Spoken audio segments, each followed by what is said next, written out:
C'est devenu une tradition. Chaque président de la République, quand il arrive à l'Élysée, promet la même chose, rompre avec la France-Afrique. Emmanuel Macron a fait de même. Écoutons-le dans son discours à Ouagadougou. Je ne vais pas venir ici vous dire que nous allons faire un grand discours pour ouvrir une nouvelle page de la relation entre la France et l'Afrique. Ou je ne suis pas venu ici vous dire quelle est la politique africaine de la France, comme d'aucuns le prétendent. Parce qu'il n'y a plus de politique africaine de la France. Antoine Glaser, bonjour. Bonjour. Vous êtes spécialiste de l'Afrique, vous êtes le fondateur de la Lettre du continent et votre dernier livre, Arrogant comme un Français en Afrique, est sorti en 2016 chez Fayard. Alors Antoine Glaser, décidément ce matin, est-ce qu'Emmanuel Macron a plus de chances de réaliser cette promesse qui est faite par tous les présidents que ses prédécesseurs, notamment Nicolas Sarkozy et François Hollande ? En fait, Emmanuel Macron, il arrive à un moment où les rapports sont inversés. Je veux dire, c'est vrai que c'est assez facile de dire. Ils ne prononce jamais le mot France-Afrique. Il dit toujours il n'y a plus de politique africaine de la France en Afrique. Il veut dire par là qu'il y a une politique de la France à l'égard de l'Afrique, comme il y a une politique de la France à l'égard des États-Unis ou de l'Arabie Saoudite ou autre. Mais c'est une façon, il arrive dans un moment où la France a perdu de l'influence en Afrique, quelque part, même si l'Afrique s'est totalement mondialisée, donc c'est assez facile pour lui maintenant d'arriver en disant, lui c'est l'enfant qui vient de naître, il arrive comme la planète Mars, il balance l'héritage du passé en disant, voilà, moi je suis pas comptable de tout l'héritage de cette France-Afrique qui était une période historique très particulière, de 1960 aux indépendances à la chute du mur de Berlin en 89-90. C'est vrai qu'il y avait un système intégré, politique, militaire, financier, qu'on appelle la France-Afrique. C'est vrai qu'on a vécu une sorte d'anachronisme historique, comme si la France pouvait encore tout faire, comme ça a été encore chez elle en Afrique. Donc on voit que c'est assez facile pour lui, pour la première fois, un président français qui va voir une jeunesse africaine qui va au-devant des sociétés civiles africaines. Il essaye de jouer son Barack Obama à la française.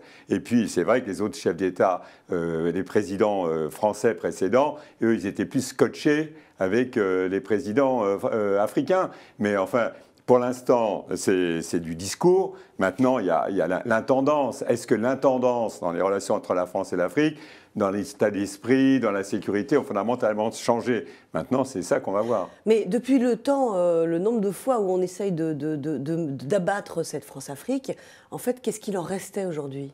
Il en reste que, encore une fois, si on ne comprend pas que la France-Afrique, de ce qu'était l'État, c'est quand même quelque chose d'assez particulier de la guerre froide, où la France contrôlait des pays comme la Côte d'Ivoire avec 60% de parts de marché, parce que finalement les Occidents laissaient la France, au nom de la lutte contre les soviétiques de la guerre froide, laissaient la France faire son business à 100%, c'était très politique et business fonctionnaient ensemble. Ça, c'était l'État, la France-Afrique avec l'État. Maintenant, bien évidemment qu'on n'est plus dans la France-Afrique d'État, on est dans des réseaux privés. Et très souvent, des réseaux privés, on est souvent plus dans l'Afrique à France. Ça veut dire des chefs d'État africains qui instrumentalisent ici, qui ont des réseaux d'influence et qui gardent des positions, qui se maintiennent au pouvoir à travers, il y a des milliers de fonctionnaires français, en particulier dans le milieu de la sécurité, qui sont passés en secteur privé. Donc, type se paye des boîtes d'intelligence économique ou autre. Donc, il y a la France-Afrique, à mon avis, c'est privatisé.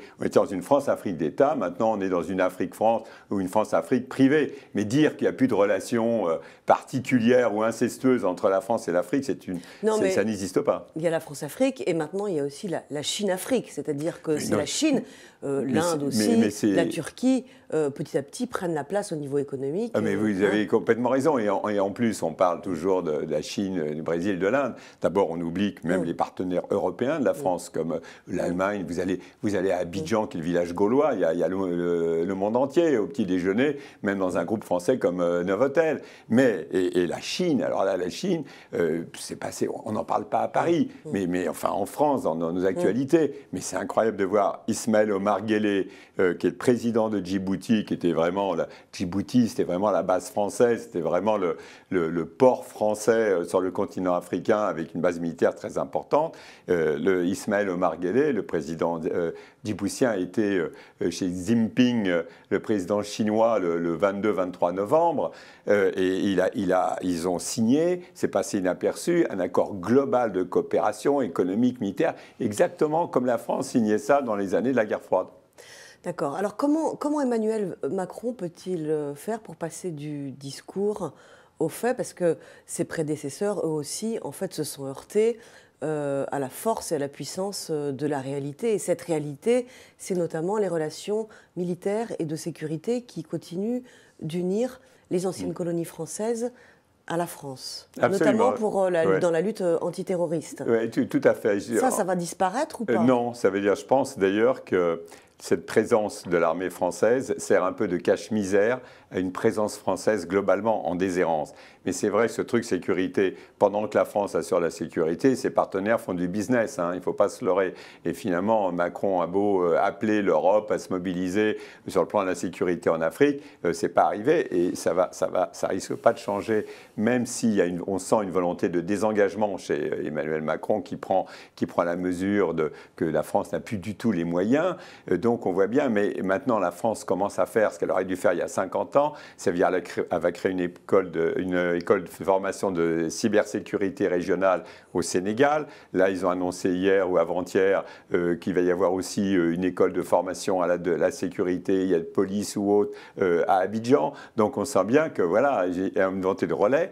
On voit qu'il a une volonté aussi de faire monter le G5 Sahel, mais tout ça, les armées africaines pour lutter contre les terroristes dans le Sahel, mais on voit que tout ça, ça ne se fait pas en un jour. Et ce qu'il y a un truc qui est totalement passé inaperçu, c'est que quand il s'adresse à la jeunesse africaine, il s'adresse aussi aux diasporas africaines ici. Les binationaux, en fait, qui vont pouvoir vraiment investir dans leur pays d'origine. Et je pense que c'est ça qui est vraiment nouveau par rapport à ses prédécesseurs. Il a compris que, même sur le plan électoral en France, il a compris cette sorte d'écho des savanes à l'envers. Ça veut dire, il sait que pas simplement au Burkina Faso, mais à Abidjan. Il n'y a plus actuellement que 17 000 Français à Abidjan. La plus grosse communauté française encore en Afrique subsaharienne, c'est le Sénégal. Il n'y a que 20 000 Français encore au Sénégal et encore des binationaux. Par contre, vous avez 300 400 000 Ivoiriens en France. Vous avez peut-être 400 ou 500 000 Maliens. Et en plus, souvent, ce sont des gens qui sont des anciens opposants. Les Ivoiriens en France, il y a beaucoup de gens pro-Gbagbo et qui critiquent le fait que la France, l'armée française soit intervenue pour mettre Alassane Ouattara au pouvoir. Donc vous voyez, sans en avoir l'air, en parlant à la jeunesse africaine, il parle beaucoup aux diasporas ici, et on a l'impression que la France est en train relation entre France-Afrique, maintenant ça ne concerne plus que le Sahel, et que lutter contre le terrorisme dans le Sahel, c'est comme lutter contre le terrorisme en France. Ça veut dire qu'il y a une sorte de mélange. Il recrée une France-Afrique ou une Afrique à France entre le Sahel, l'Afrique du Nord et la France. Alors, d'autres avant Emmanuel Macron ont été traités de paternalistes. Emmanuel Macron, sur les réseaux sociaux, se fait traiter de raciste par certains milieux. Comment un président peut-il parler aux Africains? Est-ce que finalement on peut trouver un discours? Parce que, en fait, les propos d'Emmanuel Macron, enfin plutôt son attitude, n'a l'air d'avoir choqué personne en Afrique. Il n'y a qu'en France, sur certains réseaux sociaux, qu'on lui jette ainsi la pierre. Qu'est-ce qui se passe? Comment on peut parler normalement aux Africains aujourd'hui quand on est un président français? C'est très il y a un passif qui est important. Et c'est vrai que tant que les Africains, alors ça commence, on parle toujours bien sûr ici des footballeurs, des chanteurs, il y a aussi maintenant des magnifiques expositions d'art contemporain africain, ou récemment au Carreau du Temple et autres, et ça, tant que les Africains ne sont pas vraiment valorisés en France d'une façon ou d'une autre, je pense qu'il vaut mieux ne rien dire. Je veux dire, président africain, là, il prend des risques, il va devant la jeunesse africaine, il veut montrer que lui, maintenant, il est proche, il est jeune, donc au titre de la jeunesse générationnelle, lui seul peut parler aux Africains, il balaye tout le reste. Sauf que, voilà, il est chef de l'État français, et s'il commence à mobiliser tous les Africains en disant faites votre révolution, franchement, son discours, c'était vous, c'est vous. C'est presque un appel à la révolution dans les autres pays, en particulier l'Afrique centrale, où avec des autocrates qui sont restés 30 ans au pouvoir. Donc c'est vraiment vous, c'est vous, nous, c'est nous, débrouillez-vous, faites votre révolution. Vous voulez plus du franc CFA? Moi, demandez à vos dirigeants. Moi, je suis prêt à revoir le périmètre, à abandonner le nom, etc. Donc, il a joué comme s'il s'était rien avant lui. D'abord, c'est extrêmement difficile quand il y a quand même des militaires sur le terrain. Et ça crée une incompréhension. C'est-à-dire, on a l'impression que est-ce qu'il est président de cette armée qui est sur le terrain, avec des objectifs, etc. Dit qu'il va aller en Libye avec une force pour aller sauver les Africains qui sont victimes des esclaves. Et puis après, le lendemain, on apprend non, finalement, ça sera plutôt la police ou autre, va pas recommencer l'erreur de 2011 avec un débarquement de militaires français en Libye. Donc, on reste quand même dans un discours qui est relativement décalé d'une réalité d'intendance. Quant au ton, c'est vrai que Macron, c'est du Macron. Moi, ça m'a fait rigoler parce que dans les petits...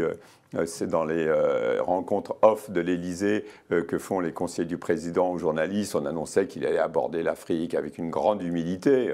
Franchement, il ne peut pas s'empêcher. Il peut pas s'empêcher, même si effectivement, quand on connaît l'Afrique, on sait bien ce que c'est.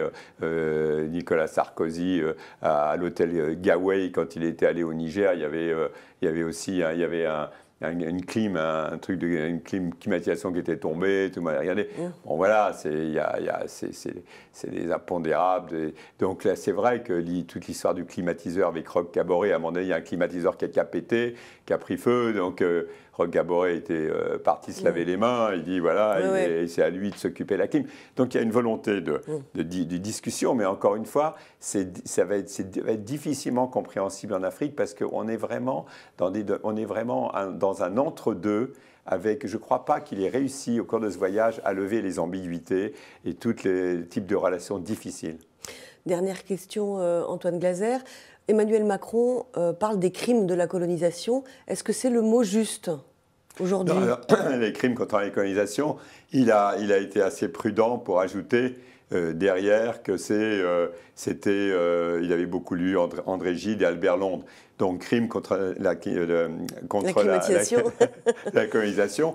C'est vrai que pour lui, c'est l'idée, André Gide, c'est raconter comment il y a eu des dizaines de milliers de morts pour la construction du chemin de fer Congo-Océan. Mais il a fait aussi du Macron. Rappelez-vous, il a dit en même temps, voilà, il y a des choses qui ont été faites au niveau de la santé, il n'a pas dit les médecins militaires, mais il y a toute une coopération. Ce qui est vrai, ce qui est la réalité, c'est que c'est vrai que l'Assemblée, pour des questions historiques, il ne s'agit pas de dire c'est bien ou c'est mal, pour des raisons historiques, est resté, à un moment donné, c'est substitué aux Africains, c'est-à-dire substitué aux armées africaines, parce qu'il y avait un deal avec les chefs d'État africains, donner de nouveaux matières premières stratégiques, en particulier le pétrole, l'uranium, on vous garantit votre sécurité. Donc il y a eu un deal, il y avait quand même 50 000 Français à Abidjan, le ministère du Plan avait été surnommé par les Ivoiriens le ministère du Blanc, c'est-à-dire il y a des Français à tous les étages, il y a une substitution, maintenant, qui fait que les Africains attendent de voir qu'est-ce qui va arriver de Paris. Mais franchement, l'Afrique est totalement mondialisée maintenant. Il y a de moins en moins l'esprit Tour Eiffel dans les jeunes générations. Tout ça bouge et ça va bouger, même quelques discours de Macron, soit-il. Merci beaucoup, Antoine Glaser.